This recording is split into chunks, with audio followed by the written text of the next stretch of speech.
Hi, I'm Michelle. Welcome back to my channel. This is AfroExpats. I'm happy to interview Ross Dixon today. He reached out to me online to share his insurance agency that he recently opened up in Mexico. And I was very excited to get to connect and speak to him about his journey to Mexico, in addition to his business, because I have a lot of clients asking me often about services that pertain to buying medical insurance mostly. I think you provide a little bit of everything, but we basically connected on that. And I thought it would be very interesting to have a discussion with him for multiple reasons, talking about opening a business and then also talking about his business and what he provides for us and the community in general. So in saying all of that, thank you so much, Ross, for being here. I'll let you introduce yourself and tell everyone where you're from and how you ended up in Mexico and where in Mexico you landed. Go ahead. Thank you, Michelle, for having me on today. Yeah, it's been quite a journey moving from Atlanta, Georgia to Playa del Carmen, Mexico. And initially, we didn't even really plan on staying in Mexico, but maybe a month or so. But when we came, we fell in love with the people and the culture and the food, and also the cost of living. The cost of living was totally shocking to me. Having a family of four, because I brought my wife and my two children down when I came. So a little bit about myself. You know, I grew up in Atlanta, Georgia, attended Clark Atlanta University, HBCU, graduated from Georgia State, class of 2005. So in college, you know, I really was able to learn about myself, figure out what I was good at, and started a career as a consultant for selling newspapers. Actually, I was a door-to-door contractor for the Charlotte Observer newspaper, and moved from Atlanta to Charlotte, started a newspaper route, had kids that I recruited from the group homes in Charlotte, North Carolina. That was a great experience because I got to, you know, go day to day with a lot of young kids that are, you know, in that environment of high risk, and being able to teach them how to help them to navigate through the landmines per se with, you know, growing up like that, you know, that was a good experience for me. But anyways, don't want to take too much time in that. Moved back to Atlanta and got an opportunity to work for the Atlanta Voice newspaper, which anybody from Georgia knows that the Atlanta Voice newspaper is the largest African-American owned newspaper in Georgia. Oh, okay. So yeah, it was owned by a second generation business owner, Miss Janice Ware, and I was really able to get my business chops from her and her husband. Her husband actually owns one of the largest newspapers in Texas, the Dallas Weekly. So they have a whole conglomerate when it comes to newspaper business in African-American newspaper, African press that is, which that originated as a result of the, well, really prior to the civil rights, but for Black people to be able to communicate transparently with each other, because a lot of the times back then, especially in Atlanta, the Atlanta Journal-Constitution didn't want to cover stories in the African-American community. And there was a lot of stuff going on in Atlanta, believe me. Atlanta is one of those unique and rare places where the business community has been strong for a very, very long time, and a place where you have 4th, 5th generation African-Americans that run legitimate businesses to the point where now you see like all the mayors, and even we had Stacey Abrams run for governor. A lot of that stuff is funded, you know, as a result of Auburn Avenue and the Black business community. So So then what happened?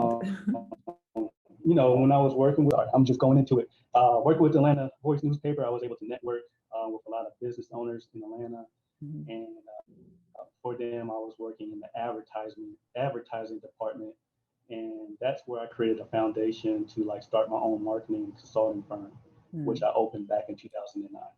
Okay. And what did you like kind of focus on when you were doing your market? Like, was there a specific genre or? Well, it was funny because working for an African American newspaper and dealing with using that as leverage, because it was funny. Sometimes we would have to like really threaten like Walmart, like, look, you guys have all your stores in the Black community. You don't do any advertising. Look, we ain't having it. They'd be like, Right. okay, how much money do you want? We don't want any advertising. So it gave me like a different perspective in dealing in business, especially as an African American male. Mhm. So when we first started, it was African American niche. Okay. Um, I started off building an email database back in like 2008. I started building the email database. I was really heavy into events. Like I had a promotion company that I did on the side, which Mhm. that was the name Diamond Roots. Diamond Roots eventually became the marketing consulting firm. But if you Mhm. were in Atlanta back in like 2005, Diamond Roots was doing parties at Magic City. I just, Okay. you Okay. know, so we went from promoting to being a marketing consultant firm. And Okay. there's a list of long stories about the promotion game in Atlanta, but I'll leave that for another conversation. When I started the marketing firm, I recruited an awesome team, and that allowed us to grow into a player in the marketplace for urban marketing. Mhm. And we ended up starting an event called Urban Hangover back in like 2010. Uh, Okay. it was originally a trip for people around the nation to come and network and have a party. We did it 4 years in Las Vegas. It started off with Mhm. 150 people. I think the most recent event had over 3,000 people. Wow. So What did it yeah, consist of? What was the event about? so it's still going on. I left basically to focus on the financial and insurance Mhm. industry back in 2019, but the event is Recess Getaways. We had to rebrand it just for corporate sponsorship purposes and whatnot. Mhm. But the trip would consist of concerts, networking events. We have had Gotcha. SWB perform with Mhm. Slick Rick, Dougie Fresh, Biz Markie, rest Oh, in peace. that's my era. Yeah, Hit the I used Pretty. to I went to UGA for one school year, and I'm going way back, I think in 91 or something like that, or 92. And yeah, I wasn't crazy about Athens. So I went back to my little hole in Connecticut and stayed there. But yeah, that music is definitely my music. Yeah. I mean, that was the event. The event was, catered to like, 90s people that love 90s hip hop, people Mhm. that are in business. And it Mhm. was a great event because like we would have people like Dr. Dennis Kimbrough, Think and Mhm. Grow Rich, a Black Choice, Dr. George Frazier, FrazierNet. Like we would Mhm. mix that in because what I know about our people love to party. So we Right. were like, okay, let's entice them, let's get them to come. Mhm. It's going to be a big party, beach games, pool parties, concerts, but at the Mhm. same time, every morning we would start with the networking and the educational piece. Okay. So that was really, really I dope like how we that. used I like yeah, that. And Atlanta's got it going on. That's for sure. definitely. So I mean, we had literally it was me, three, no, two promoters, no, three Mhm. promoters originally out of Atlanta. Then we had Mhm. promoters in California, promoters in Ohio, promoters in Alabama, Tennessee, and we all just Mhm. basically combined our databases. And major key collaboration beats competition. We realized, yeah, it's cool throwing these local parties in our respective cities, but let's Yes. come together and do national events. Exactly. I agree with that 100%. And, it's like, for example, we have pockets of us here in Mexico, whatever the reasons are that we moved here, whatever, our different unique journey is. I think it's important for us to try to support each other where we can. And that doesn't, because sometimes I get a little bit of feedback about taking things away from the local people. And I'm like, oh, not really. I mean, if I can hire a local person to help me, because I have done that with some of my business ventures, I'm going to do that, right? I'm not going to necessarily struggle through something or hire someone who really is probably not going to be so effective in that role. But on the other side of the coin, I feel that what we're trying to create and do here is not a new thing, because a lot of other communities do this. People come from other countries, they find each other. And, they either build things or they share resources and they collaborate in information. And I feel like that's kind of where we are at the start of doing this. We love Mexico. We love how Mexico treats us. I can say I feel like this is my home, even though, my roots are from various places and countries. But in the end, I think that statement is very important, that, like I said, if you're doing something that can benefit some others and that's where you choose to put your money, then I think that's not a bad thing, as long as it's legit, it's legitimately set up. And when and where we can support the community, then we do that. I mean, to me, living here, I'm already pouring into this community because I'm not living in the US. So I'm not pouring into that economy over there. I'm pouring into this one. So, but yeah, go ahead. No, I mean, that's right on point. I mean, Mhm. literally building a business is about, building relationships. Mhm. And, being here in Mexico, the environment is just more, uh, to me, in Playa del Carmen, it's definitely a fitness culture. That's the first thing I noticed. But also, when you're living close to the beach, for the most part, most people are happy. So it's really easy to talk to people Right. and network. Mhm. It's very more laid back than America. So Mhm. for me, that's good because I have a family and I want to be able to have, a balanced approach, Right. just all work, but also be able to participate in activities and stuff with the kids and go and Mhm. see, different things that Mexico has to offer. But Mhm. yeah, to your point, like the environment here in Mexico is definitely an environment where it's easy to network and connect. Mhm. Um, you're more embraced here as far as it being a brown nation. So Mhm. that's my opinion. Like, I got stopped by the police, but it's a lot different of an experience Yeah. in the What States. happened?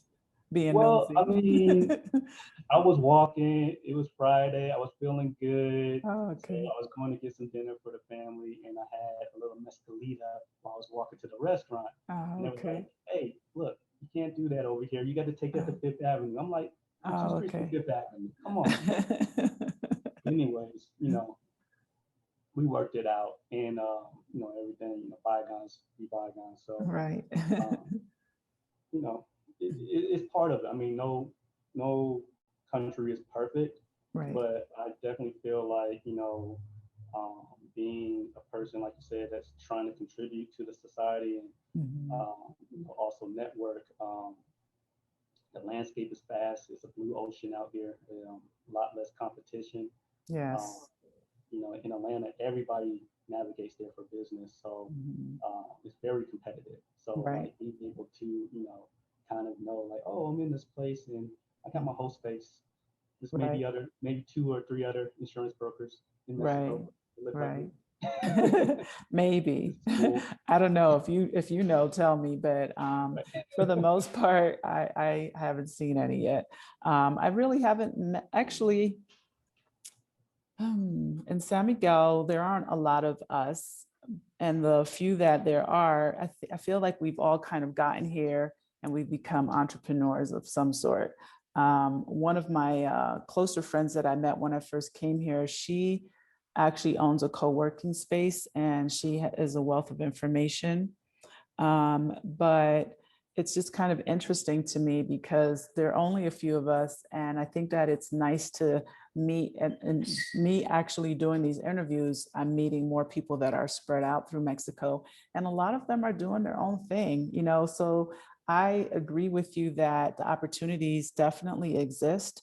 There's less competition, and I think that we're all pioneering something, right? Because just imagine where we're going to be in 5 years and 10 years from now. I mean, this has all kind of happened in the last 3 years that I've been here, as far as just pockets and pockets of people coming from our race and culture. And I think that's cool. I think that we're all exploring our other options of other places that will be more accepting of us. And I think Mexico has been, for sure, a good resting spot for now. Absolutely. I mean, Mhm. COVID was a catalyst for a lot of people. First Mhm. of all, a lot of people realized that they can work remotely and still do their job. Yes, Yes. But also, it was also a catalyst. Okay, well, if I'm gonna be stuck in the house, do I want to be stuck in the house where I'm at, or do I want to be stuck in the house near the water, or Right. a lot of people started questioning, their environment. So, Right. like for us, initially when COVID hit, I had family down in Florida. I was like, okay, we're going to Florida. At least we can go to the beach and do what we're doing. That went for about 4 or 5 months staying in Florida. I was like, nobody really misses me in Atlanta. We were able to hire some more agents and customer service people. I was like, oh, this is pretty cool. I asked my wife, I said, hey, what do you think about going to Costa Rica? Because that's where really we got seriously involved in dating in Costa Rica. So I was like, cool, sir, let's go to Costa Rica. And she was like, Right. okay. But they closed it. So they had something That's right. basically with the COVID red red alert where I they weren't remember that. in. So I had a cousin of mine that actually came here to Playa back in October and was like, hey, look, man, you guys should consider coming to Mexico. And it's cool. First question I asked them is, do they have internet? Yeah. Yeah, they have internet. And I was just like, okay. Is it good So, internet is the question you should have asked. Is it man, decent? we'll bring up a point because America does a great PR job demonizing Mexico and Africa. So now I'm like, I have to go to Africa because I mean, the PR campaign for Mexico, like, everybody's like, be safe, you're gonna get your head chopped off. I'm like, oh, You're man. gonna get kidnapped. Yeah, they're never gonna find you. The cartels, the narcos. Yes, I've heard it Right. all. So the thing was, it's like, the PR campaign. I'm like, man, like I'm pretty, conscious. So I was like, man, it got me programmed too, man. Like, Yes. wait, stay woke. Right. So, anyways, we ended up coming with the plan of staying in Playa for like a month and just decided to stay. So we've been here since January of Okay. 2020. Oh, awesome. Well, congratulations for making that leap of faith. You got beyond the, getting scared phase. And yeah, I mean, I think I've had this kind of talk in most of my interviews where, I'm always asking like, what were your friends' reactions? What were what was your family's reaction? I know mine was, it was a mixed bag because I've traveled a lot to Mexico. So I already had history and, I always made it back home safely to the US with all my limbs intact. And, it was just one of those things where when I decided to make the move, I really didn't tell anyone, not too many people. I kind of put it out there after I was already here and, lease was signed and we were in our apartment. And I was just like, oh, by the way, we're enjoying our second weekend living full time in Mexico. People were like, what? Be safe on Facebook, be safe. Why Mexico? And yeah, and I understand it because I think we've all been programmed to, see it in a very negative light. Now, as history goes for Mexico, it is a very violent country. They've had a lot of struggles and things like this in a different capacity, but I also think that that's not the entire country. A lot of it's very focused in very specific things that I'm not involved in. So I feel that in the end, people really need to investigate and get their own opinions about places, no matter where it is in the world. Like you said, go and visit Africa, countries in Africa. I've never been like, as much as I've traveled, I hate to say this, but I have not been to any countries in Africa. I have a few on my list. But yeah, I think just growing up, it always kind of had this very negative, connotation to it. And I think it was never on my list of things like, okay, I definitely want to go here, here, here, and here. But yeah, I think that we are all conditioned in some capacity until we realize we don't need to be, and or we kind of get out of that and we start thinking about, oh, well, I always thought about things this way or that way, and it's so off and it's so wrong. And yeah, then you start questioning the motives and reasons behind it. But no, Mexico's been good. Yeah, and it's so pretty here. And just Yeah. the way that you're doing things, how you approach life. Like for us, it's been totally refreshing. Being able to decompress and like I said, go and take the children to visit the ruins and go Yes. it's and all that, and seeing their reactions and stuff. I mean, it's been a beautiful, beautiful experience for me and my Yeah. children. Yeah. And it's beautiful, I think, for us to be able to change the narrative for our kids. For me, I grew up in the South. Did I say this? I grew up in the 70s and 80s. And then I had my son really late in life. So when we moved here, he was only 6. And, as I grew up, I was only exposed to like foreign travel through magazines. My parents couldn't really take us everywhere. They went, mostly my dad was a minister, so he traveled a lot. And he went to like India and places, that have changed since. But in saying that, I remember kind of like always having these visuals when he would come back and tell us stuff or show us pictures or whatever. And we did a lot of travel within the US, a lot of road trips, which was also cool. And then I traveled often to Canada because that's where I'm from originally. So that was kind of my, thing. And my parents are Jamaican, but we did not go there because they couldn't really afford to fly 5 people at that time.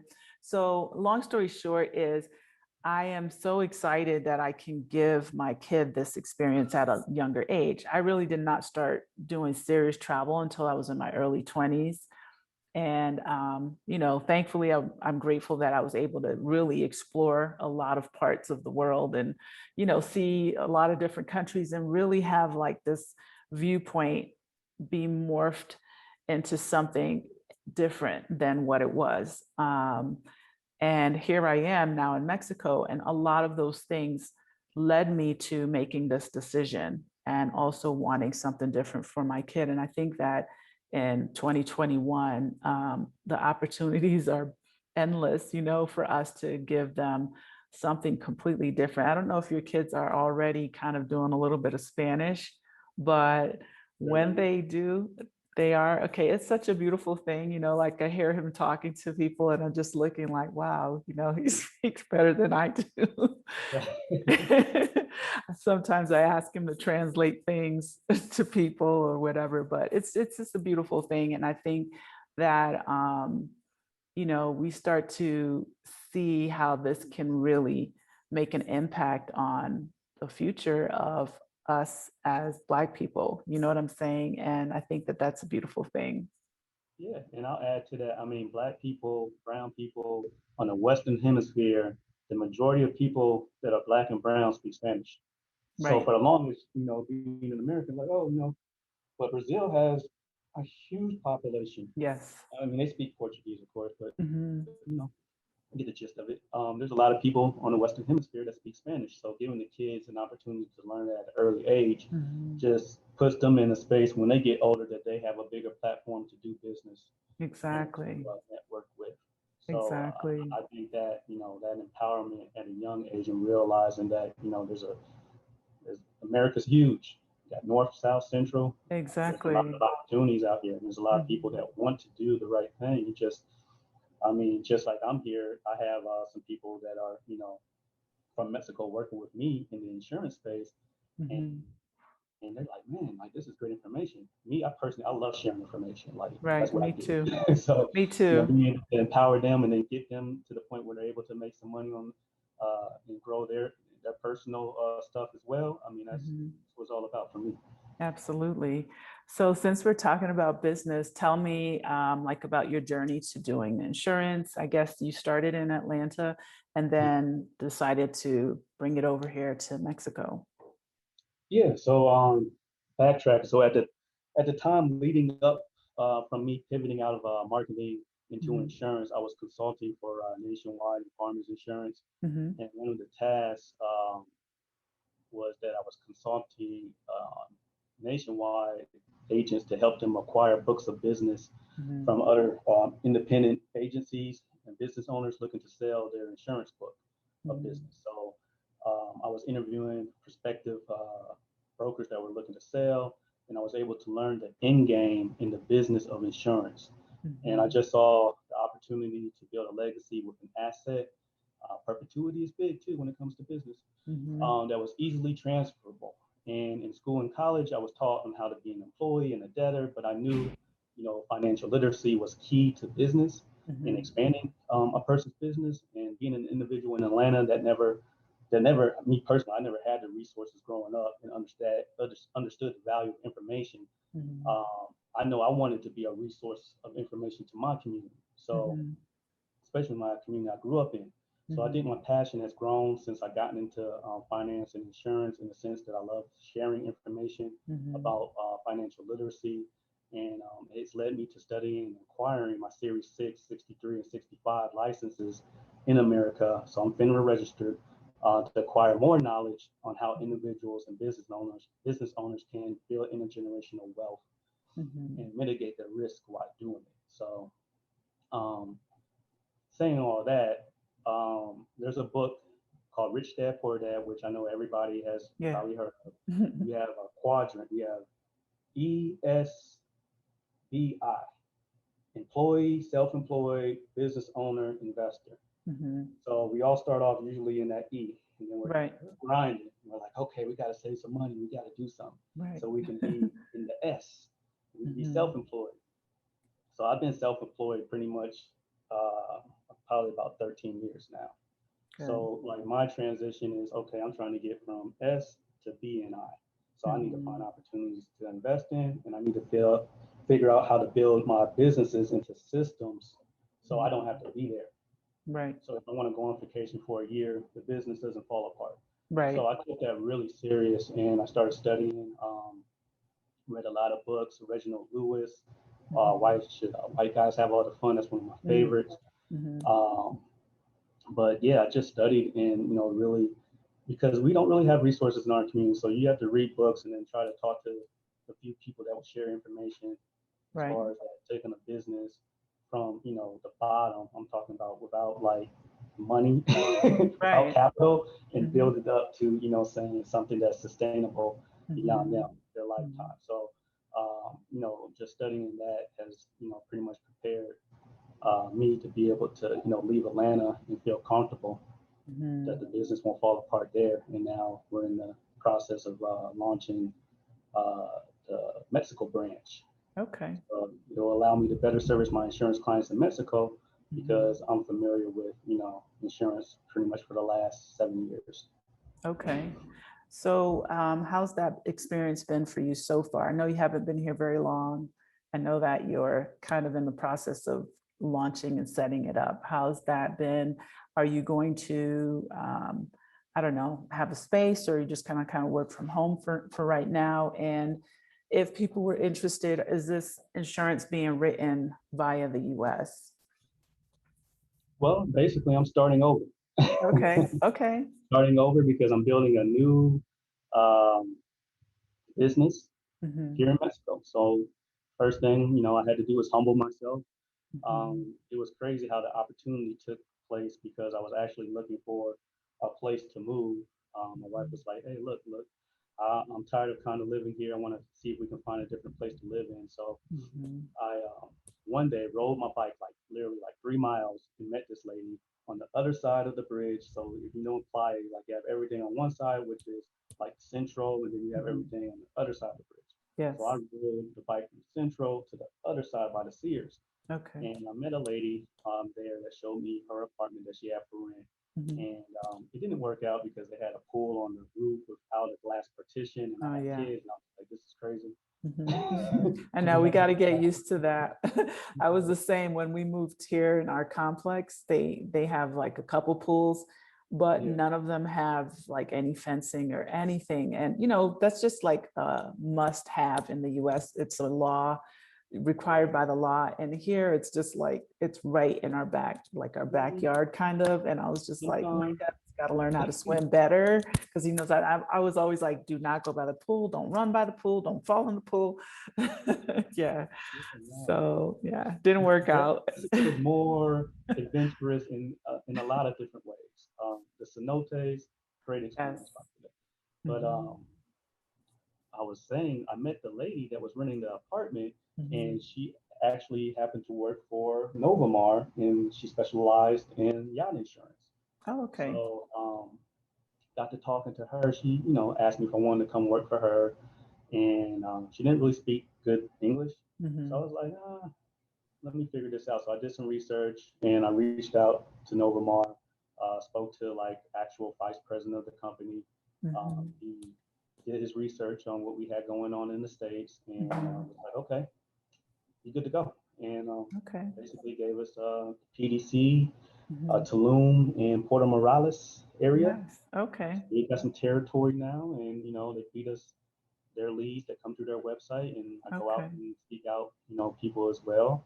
Mhm. But yeah, you know, I just knew kind of that I was going to have to start over. So, um, but being in insurance, I see the end game. The end game is always controlling your book of business. So I'm Right. still a broker. I'm not a captive agent. So I could Mhm. sell multiple products, and that's Okay. really important because you know the insurance companies compete with each other, but when they compete, it's good Mhm. for the clients because you know they're trying to beat each other out on the price. So if one Mhm. company goes up on price, it's okay. We can just go to the other company and shop the same product and see if we can find a better price. Okay. Okay. So, tell me what you provide. I guess is it everything for these areas in terms of insurance? Because we obviously are going to get the most questions regarding medical, but there's auto. I don't know that. I guess if you own a home, they have home insurance. I really don't know because I think a lot of us rent to start, and we're still in the rent category. Right. Yeah, definitely. So for renters, like your personal property, that can be covered. So we Mhm. have property insurance for both renters and homeowners. Okay. So if you have a fire catch in your house, you know, it can replace the build out of your house and also protect your property. So Mhm. that's for individuals as well as car insurance. So you can, if you own a vehicle or a motorcycle, we can insure that. So, you know, if you get into an accident, you can have peace of mind that your vehicle will get replaced or fixed, as Mhm. well as if somebody has to go to the hospital, those bills can be taken care of. And then we also offer commercial insurance. So like anybody that's in business that actually has an office space, Mhm. they can have their business property insured as well as liability for lawsuits if someone was to, you know, try to sue them for whatever reason, which Mexico was a lot less sue happy than America, but still. Mhm. Does it They still happen? what's that? Is it kind of common here? I know it's not very common, but I don't know of any cases where it's actually happened. Do you know? Yeah. So I mean, they had an incident where there was a young kid that actually died at one of Mhm. the Expat parks from drowning, Yeah. and basically, I don't know the full details, but there was some pushback from getting the child to another hospital that could Mhm. possibly save his life. Mhm. I don't think the amusement park wanted to pay for it. So Wow. of course, you know, there's a lawsuit in that because you know there was Mhm. a death.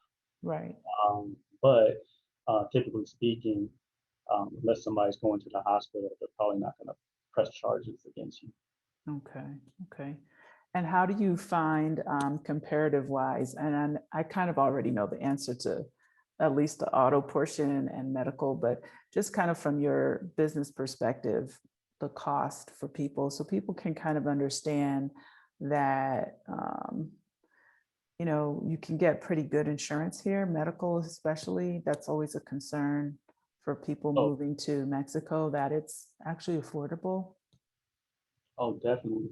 So like when I first started shopping for insurance for my family, I was looking into the carriers in the United States that offered international coverage. So Mhm. Blue Cross, Blue Shield, they have like a Geo Blue plan or something of that nature where, you know, they'll cover you um, in Mexico. So I was about to sign up for that. And I was like, let me keep on searching. And then I met the Mhm. lady. Mhm. So Okay. the lady that worked for Novamar, that was like, oh, okay, now I know a carrier at least. That's a place to start. Mhm. So I went and started doing the research. But yeah, the prices for insurance that's actually based out of Mexico. So MAP Free is one of the carriers that we provide service through. They have rates. I have a family of 4, so it's like $250 a month, $250 a month. Wow. And that's dental, vision, free teeth whitening, which is cool. Wow. Access to psychologists, and there's other stuff like natural therapy that's included. Helicopter transportation if you get in an emergency. Right. And then also they'll give you an additional $100,000 for emergency coverage when you travel abroad. So say you leave Mexico and you have an emergency, they also have $100,000 endorsement for emergencies in other countries, including the United States. Okay, as long as you live here. So this insurance is kind of provided to you as long as you claim that you're full-time, you know, like you're living the majority, and I say full-time, you're living the majority of the time outside of the US, right? Yeah, so if you can show that you live in Mexico, typically a utility bill, or maybe your lease agreement, then you can qualify. Okay, okay. And like, are there things that people have to do for exam to get the insurance, or can they just kind of sign up? Like, what are the steps? Oh, it's pretty much you just sign up. Now, if you have any pre-existing conditions, you definitely want to um, let them be known up front, because they have a waiting period for people that do not list their pre-existing conditions. So if you like, oh yeah, I forgot to leave out that I had cancer. Like if you have anything cancer related, the waiting period is going to be like 2 years. First is that if you put it on the actual application and you give the insurance company an opportunity to rate you as such, then there's only a 6-month waiting period. Okay.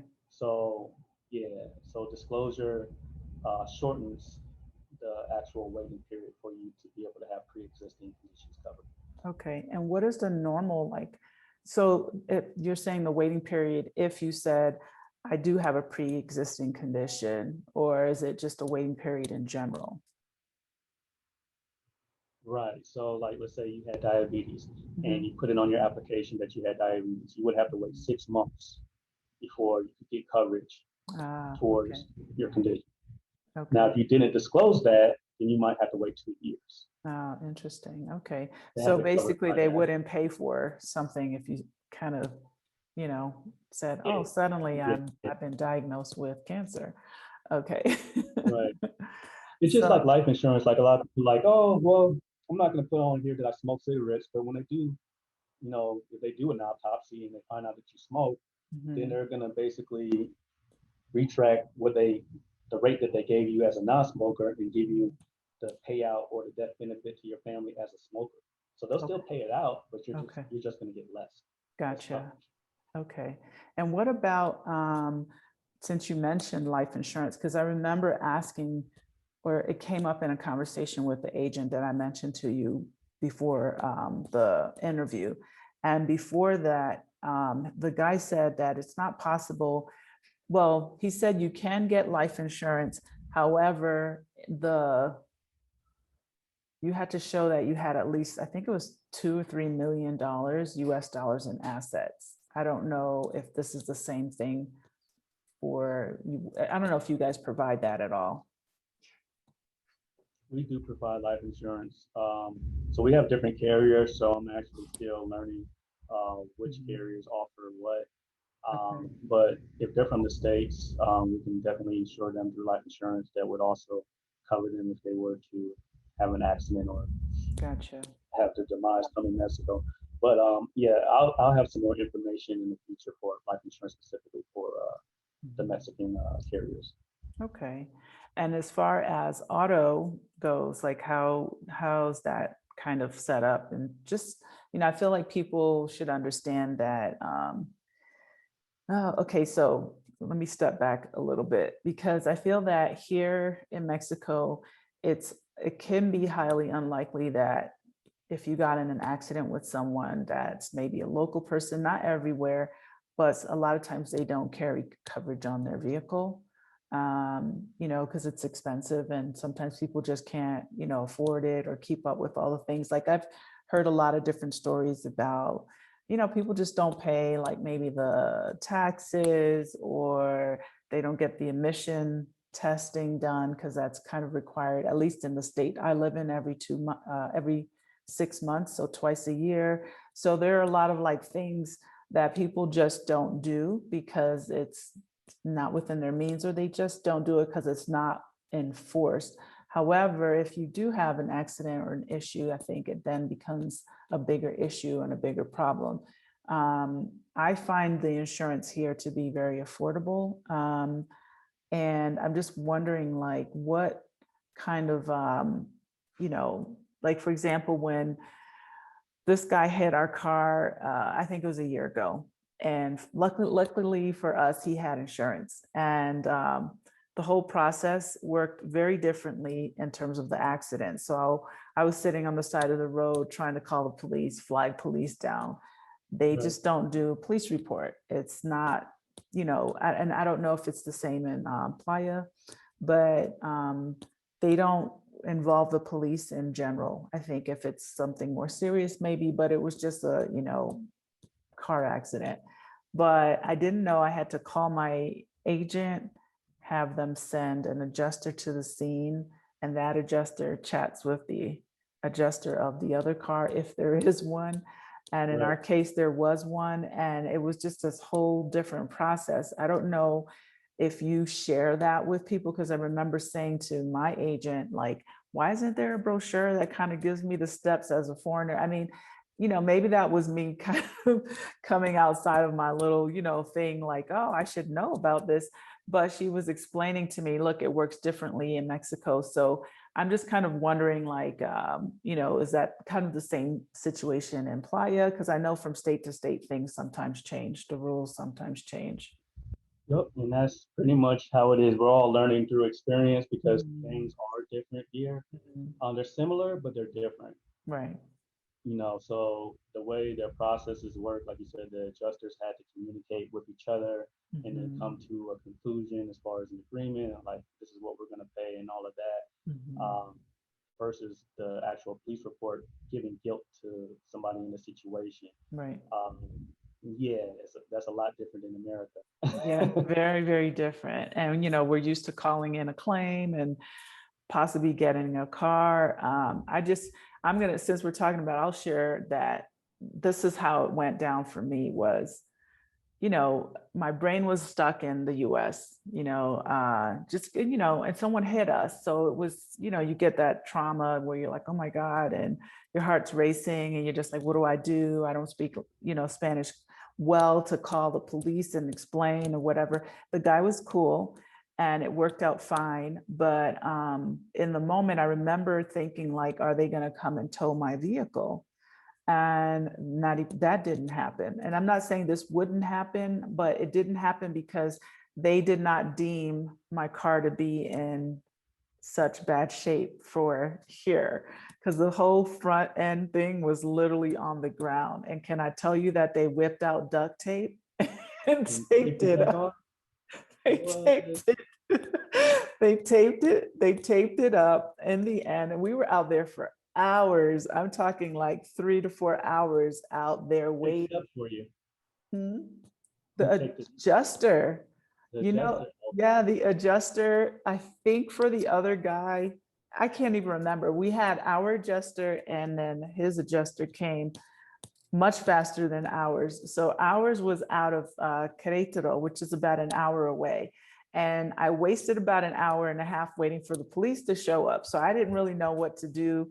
So this is good information. I'm just going to tell people, if you get in a car accident, call your insurance company, call Ross and just be like, hey, I need you to send someone out, because I didn't know this. Don't call the police. They're not coming. They don't care. They will drive by you 5 times and they will not stop. So basically, my adjuster finally shows up. They have like the little kit in the back and they're writing everything out, what happened, getting both stories. And then the 2 adjusters started to evaluate who was at fault. The guy was clearly at fault. So they claimed, they accepted 100%.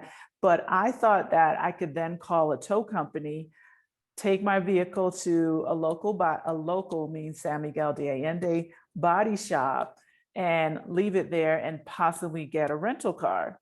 No, okay, it does not work this way. I have full coverage on my car. My full coverage was you can get this taped up because it's not that serious. You cannot have it towed to our body shop that will fix it in Querétaro, which is another state.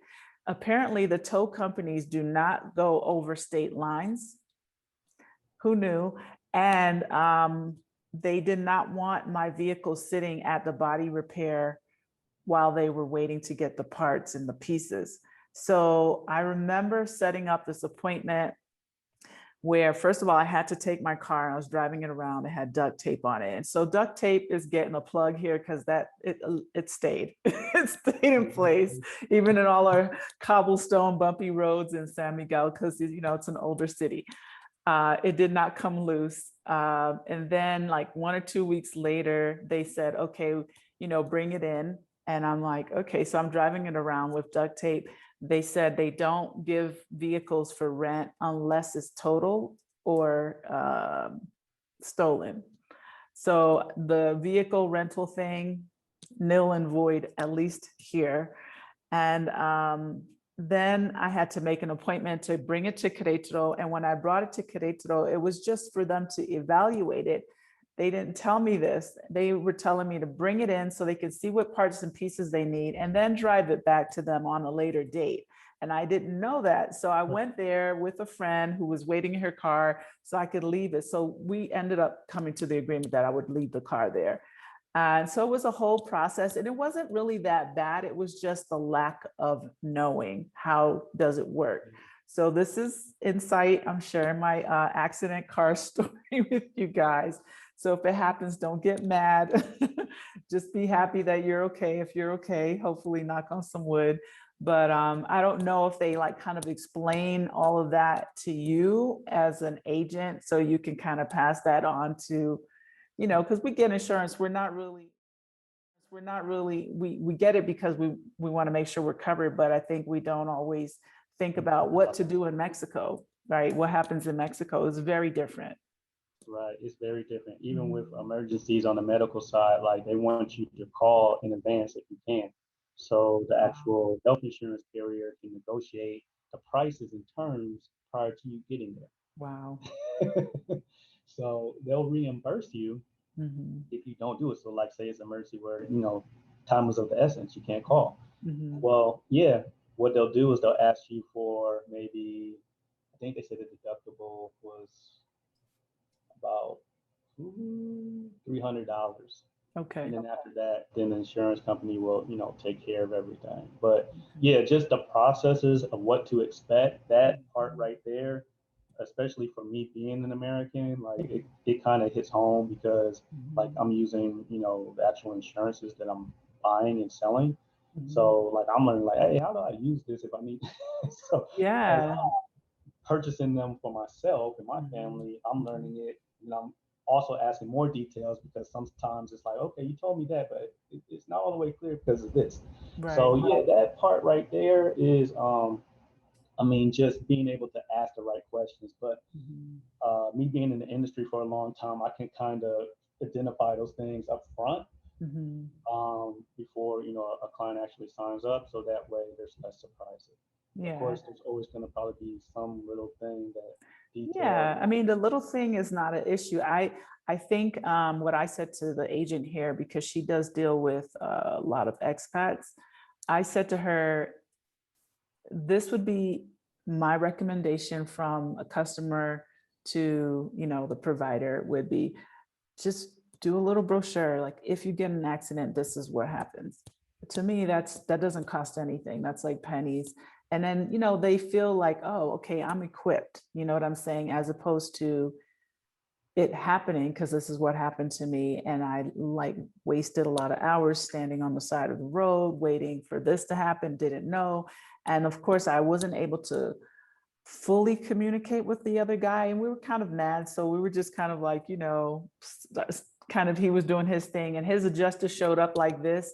And I was just thinking like, who is that person? I had no idea. So it was a whole experience, and it wasn't negative. It wasn't really like horrible. You know what I'm saying? It wasn't like, oh my God. I know that some people may have taken it this way, but I was pretty patient and calm with it.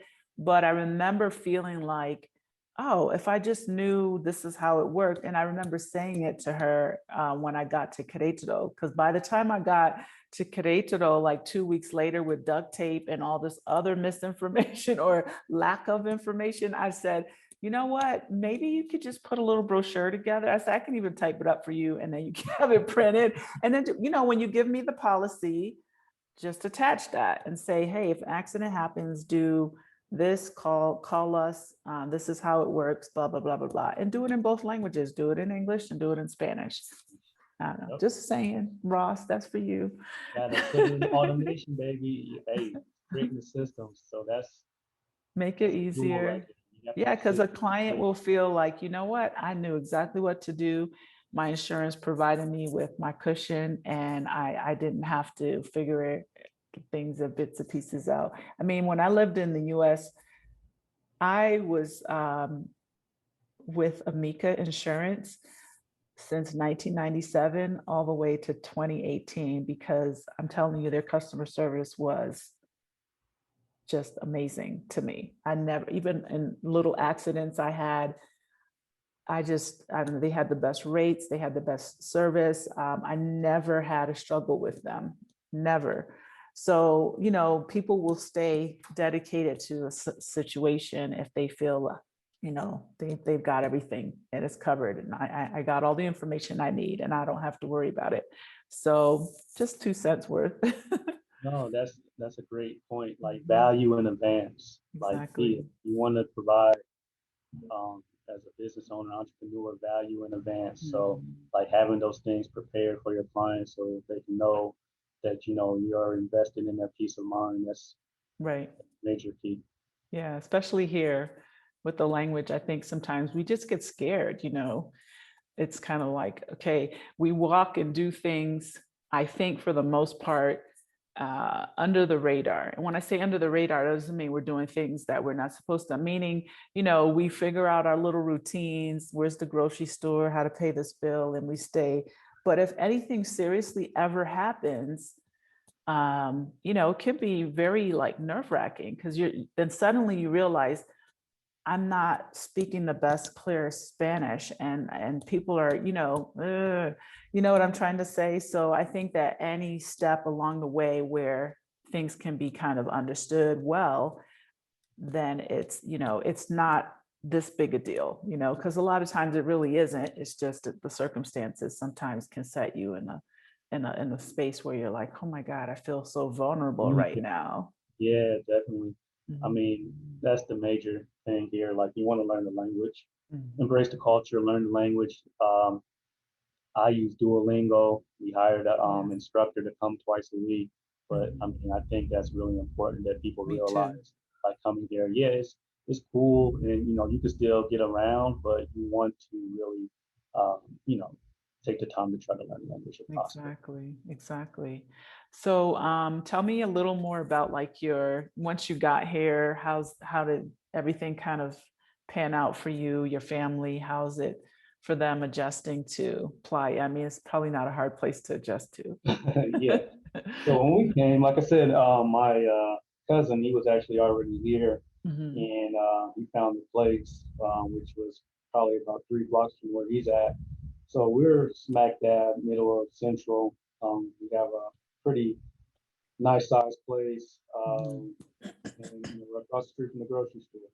So the thing about Mexico is like, I don't know if it's like that where you are, but in Playa, there's literally like hundreds of restaurants.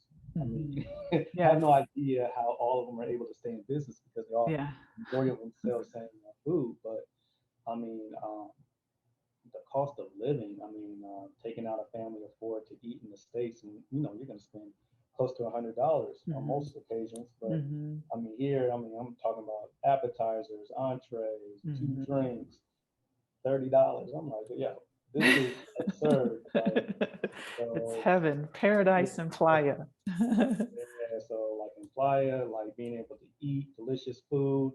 And the Mhm. thing is, the restaurants they put more ambience into how they do things. So Mhm.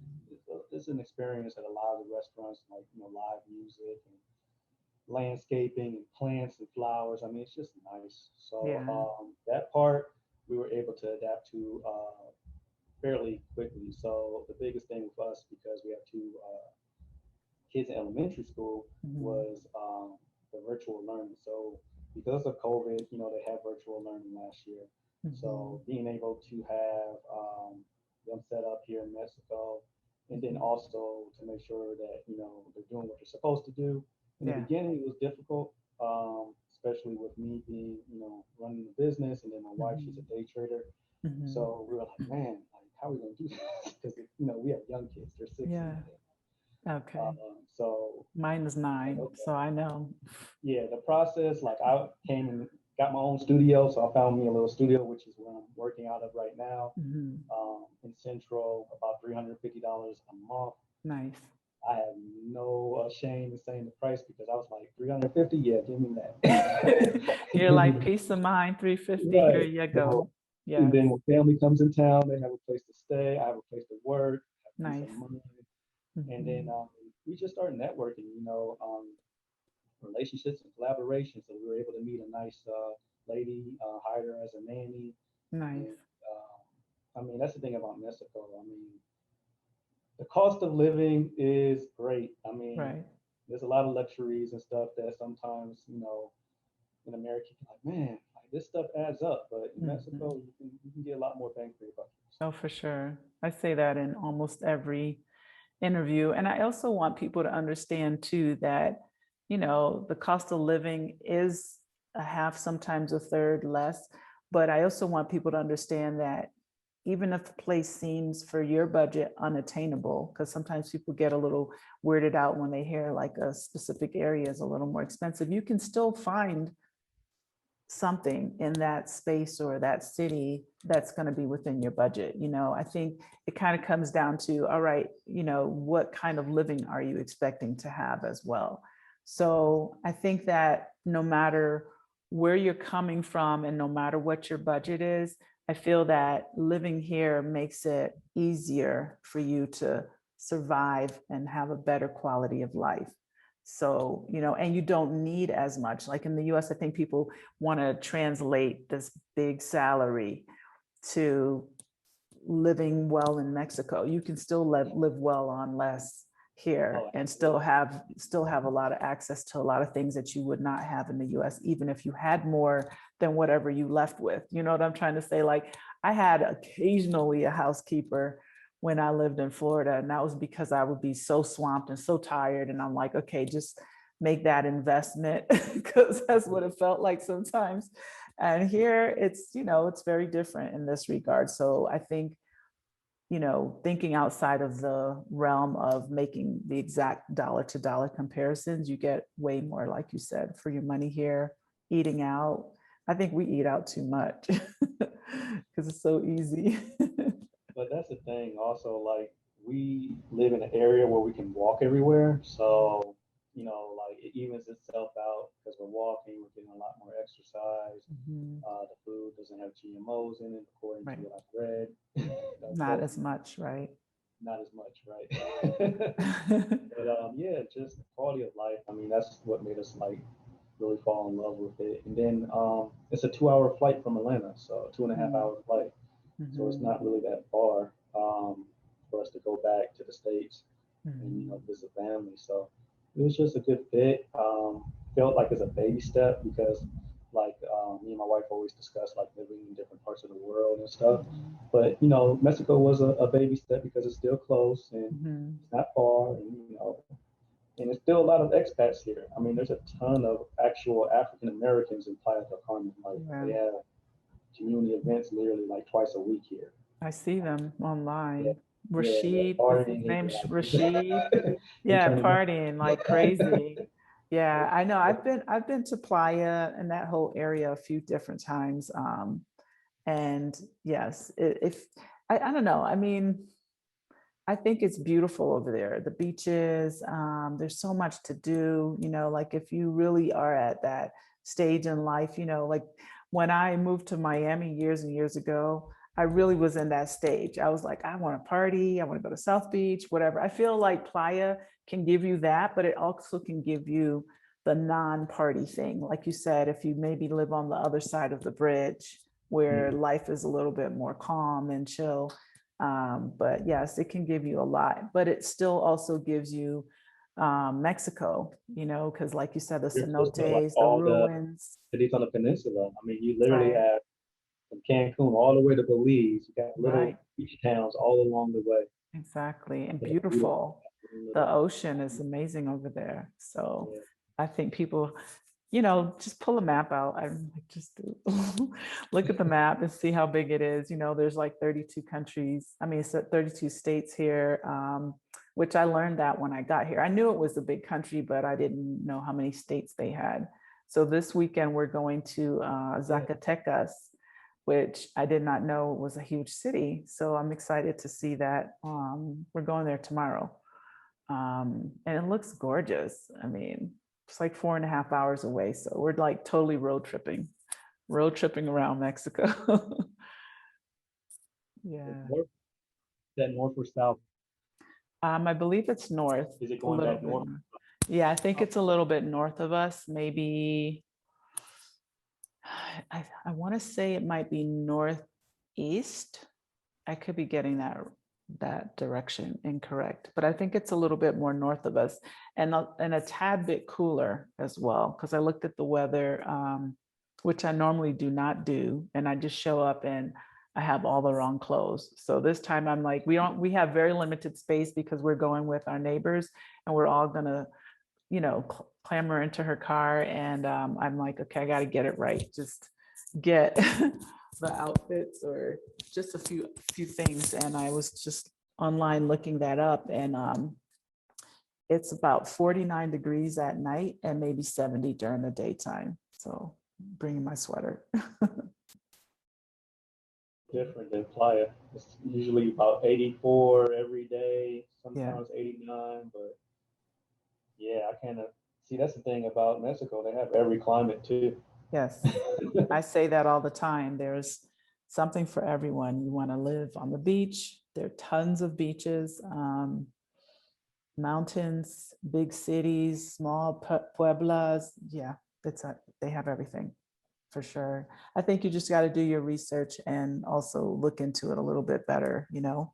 So I had Right. just a couple more quick questions and then I'll let you go. I wanted to ask you, what do you feel like long term about Mexico? I know you guys kind of landed here, maybe not so planned out. Do you think you'll stick around for a bit? And also to ask you, what do you think about the school situation for your kids? Will you stay online if they open up? So let me answer the school question first. So we already enrolled them in school down here in Mexico. Okay. We met another family actually on vacation in Cozumel that Mm. had been here for about a year and a half from Canada, and their son went to this school last year. So um, we were able to kind of learn through their experience. So Okay. now, you know, him and my son are like pretty much best friends. So they're going to be going to school next Nice. year and they're in the same grade. And then my daughter, she's a little bit older. She'll be entering third grade. But um, yeah, you know, we just put them in the camps. We got a chance to see, you know, what it was like and, you know, the feel of it. It was a good feel. The classrooms are smaller. They do Spanish and English. Mhm. Um, we got a chance to look at the curriculum, you know, math and computer coding and all of this stuff, you know, similar stuff they try to offer in the States for far more. Mhm. We are paying for it, but it's a lot less than what we were paying for them to go to private school in Atlanta. So Right. we're okay Yeah. with it. A whole lot So less. it's just like the cost, like, I mean, the same thing in the States is maybe 4 times as expensive. So Yeah. That's cool. So what kind of school is it? Like, I know it's bilingual, but is it like a Montessori or whatever? Just because I feel like I don't get to speak to a lot of parents that have school age children like myself. So when I do, I know that I've had folks ask me very specific questions, and I'm in central Mexico. I think overall it's kind of, you know, the same patterns throughout Mexico, but what type of school is it, and what was the process for you to enroll? So my wife, I'll just be frank, she did a lot of that part, but Okay. it started off as a creative arts school and it has expanded over the years Mhm. to, you know, have a full curriculum. Okay. So the process was pretty much them having a chance to meet the kids, and then like they accept, they do like a test to figure out, what level they're at. Right. The classroom size is relatively small. It's like 5 to 6 kids per class. Nice. So they get a lot more focused attention. Mhm. But yeah, I mean, overall, it's compared to, what we were paying for in the States and what they're getting is pretty much on par. Yeah. No, it's very affordable. When we first got here, I had Micah in several schools. Some people may have heard this already, but I moved him a little bit because he just needed to figure out where he fit best. And then, of course, after COVID, everything went online. I was just like, this kid's not learning online. So I was actually then able to kind of piece it together. So, I found a teacher who could teach in English. I had already a Spanish teacher slash tutor that we've been using for 3 years. And then we added on a robotics teacher because that opportunity came up and he loves that. And he's actually in camp right now for this same robotics camp. They set that up this week. It started this week and it's for 3 weeks and it's very affordable. I think it was under 4,000 pesos. So that's under 200 US dollars for a full day. It's like 9 to 1:30 and it's beautiful. Like she did her thing. Okay. And it's a woman, but she's a Lego certified robotics teacher. And they have like when they walk in, I thought it was just like a cool little scan thing where it scans like your whole face and whatever. And I thought it was kind of like, hey, yes, the student is, a part of the program, but it was actually the temperature check. It was so fancy. Um, I was like, okay, they walk in, they like raise their arm and their face, and then they have like a whole Lego section. She has the robots and her computer and like playrooms and all these different, and it's in a house but with levels. So she really did her thing. And I mean, for a whole week or 3 full weeks of camp with, them really learning. And they got backpacks with the name of the group on it, a water bottle, a hat, a t-shirt. I'm telling you, it's like 200 US dollars. Value in advance. Yes, So yeah, I yes. mean that's the future. To me, you hit it on the head. Technology. Mhm. Mexico has a huge opportunity with Yes. a lot of people that are here from around the world Mhm. to embrace technology because they have a lot of stuff already, built into their infrastructure. But Right. um, as things are evolving, with artificial intelligence, robotics, and all of Right. this, crypto. I Mhm. mean, I think that's the future for Mexico. Mhm. The Agreed. people that could come here and collaborate with the people here and Mhm. give opportunities for people to be able to make a living Right. utilizing it because I mean I'm here literally in Mexico operating a business in Atlanta, Exactly. right? So it's a Mhm. global market. So having access to the internet, which we have access to the internet in Playa. Exactly. I'm living proof. You can do whatever. I mean, and that's the Mhm. thing, I don't want people to think, we have to limit ourselves to the traditional way of what we were learned or taught in the States. Mhm. It's a big world out here. It's a lot of Mhm. opportunity. It just Mhm. depends on what it is that you're passionate about. But, utilizing Exactly. technology, whether, tapping into something that's existing or going out there and creating something to Mhm. exist to help, give better solutions and quicker solutions to the human population in Mexico. I mean, that's what it's all about. So No, I agree my answer to 100%. what I think about the future. Mhm. No, I think that that's very key and well said because, again, I think there are a lot of things that people could use here across the board and businesses that can and opportunities that can start up and open other doors for the locals or whatever.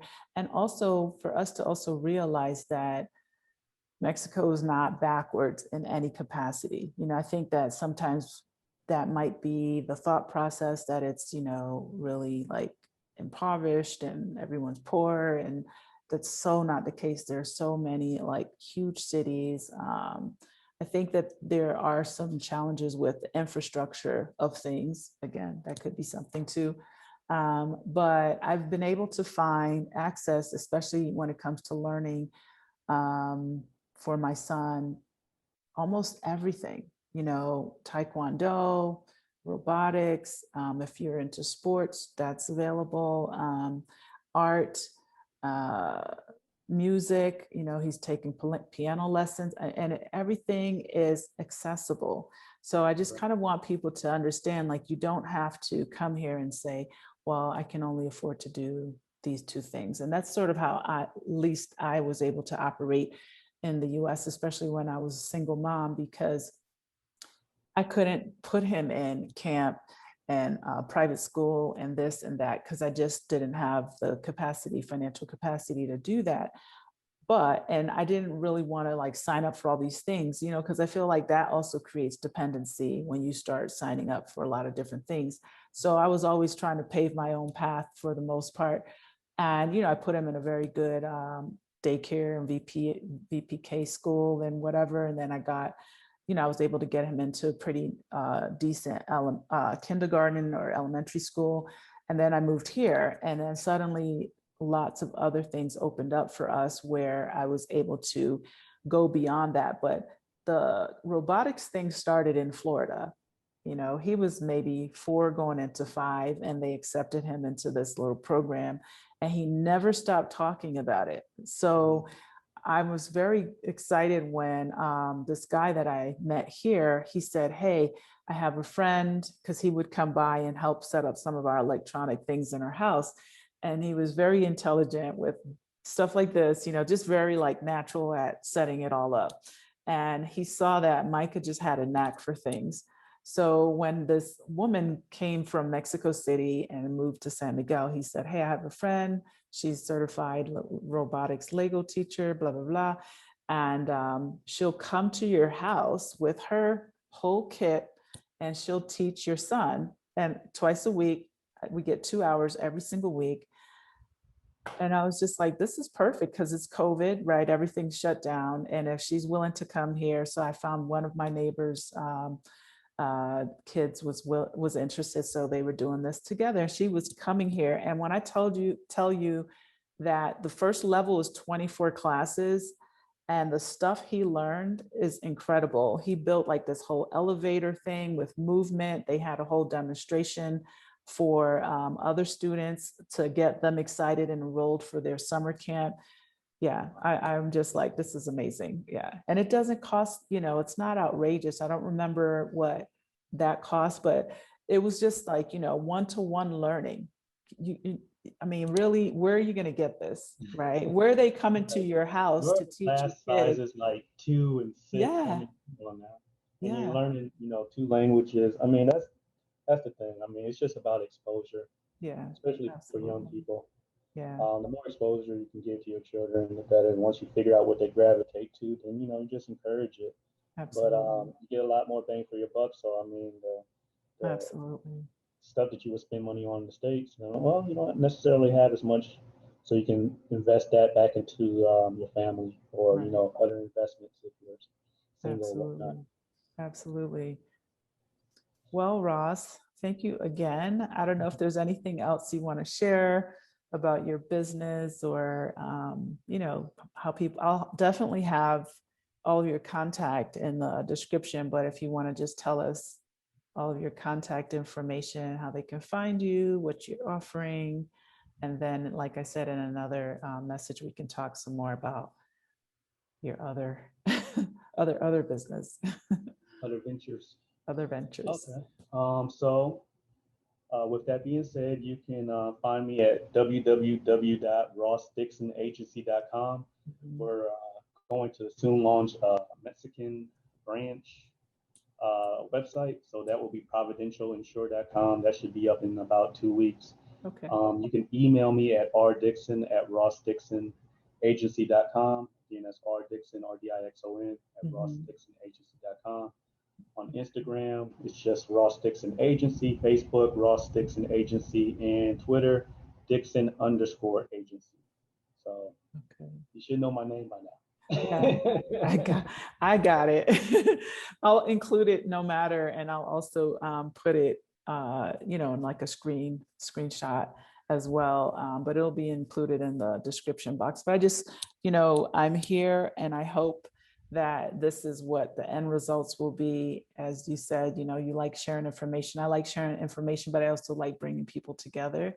And I'm very happy that we found each other on my platform, and you reached out and you posted your thing, and I was like, oh my God, this is great. So every now and then I get like a post, I get super duper excited. I'm excited about all of that because I really encourage people to put whatever, as long as it's respectable, put whatever it is that you're doing out there. And in some capacity, if it gets you business or it gets you, some recognition about whatever, and or connections, I think it does need a little bit of focus and work, but I think I'm just kind of wading in these waters at the moment. It was an idea that was sparked because I was feeling like, gosh, where can I get this? And why aren't people more connected? And who's doing what, where, And although we're not taking over the country like other expats have been for the last couple, like 3 or 4 decades, but I do think we're growing. So I hope that this will provide a space for everyone to kind of, information share at the very least, and resources and opportunities in regard to, like you said, investments, whatever, starting a business. I have a lot of people who ask questions about that. I spoke to a woman last week. She's not Afro-American, but she helps our community a lot. And she lives in Lake Chapala, and I think her services are phenomenal. And we're going to get back on the horn together and speak about how people can, start a business, like what's required, and depending on what you're doing and things like that. So hopefully this will provide, like you said, the information people can find useful and get on their journey in Mexico. Also, let me do a shameless plug. So Sure, we go did for a it. podcast before I came here in Atlanta called For Game Changers. It was Oh, that's basically right. just focused on Black Mhm. entrepreneurs, and how to get into business for yourself, how to Mhm. get set up in different industries. So yeah, if you want, we can drop that with Absolutely. 4gamechangers.com. It's probably Absolutely. about 5 or 6 episodes, but they're really powerful. We Okay. interviewed some really dynamic people that are doing great things Mhm. around the world, and kind of got their backstory as far as how they got started. So one of Awesome. the people we interviewed, actually John Lawson, I call him the shoestring king. Wow. He was ranked number 2 by PayPal back in the early 2000s. He made $1 million selling shoestrings Wow. online, black man. Wow. So, Who knew? right, that's what I'm saying. So we interviewed him. We also have Brandon Butler, owner of Butter. They're a big media Mhm. conglomerate out of Atlanta. Mhm. We have Rick Mathis, which he actually is a filmmaker. Okay. First time I came to Mexico, we actually shot a documentary called Mhm. Black Friday. Okay. And we went to Cabo and went to the pyramid and actually Mhm. had a rainbow appear in the middle of Beautiful. our, just celebration Wow. in there. So we were like, wow. But yeah, we interviewed several, entrepreneurs and told their stories as well. So you can check that out at 4gamechangers.com. Absolutely. I'll make sure that's added as well to the description. Anyway, when we get offline, I will have you kind of put it all together, and then I'll make sure everything's there. I'll let you also know when it's going to air, because I do have a few weeks worth of people that are already set up, and then send me a shot, a picture, et cetera, et cetera, et cetera. We could talk about that at a later date. So I Perfect. appreciate you so much, and thank you for sharing your journey, your business, your inspiration with everyone. I truly appreciate everyone that spends time talking to us and to me about how they arrived in Mexico. And I feel that this has like a little bit of a twist, in regard to what you're doing, and that you'll be able to provide service, not just hire the locals, but to the locals, and also to the, expat community as a whole. So I think this is fantastic. And I'm sure that you're going to open some minds and thoughts for others, and they're going to say, so you might get some phone calls. Someone may want to work for you. So you never know. Work with me. Work with you. Work Be with you. business owner, you got to be of service. That's the Exactly. other key. Be of service to your employees as well as your clients. Absolutely. Absolutely. I like the way you think, Ross. So thank you again. I appreciate your time, and I appreciate you having me. thank you. All right. Have a good one. God bless. You too. Bye.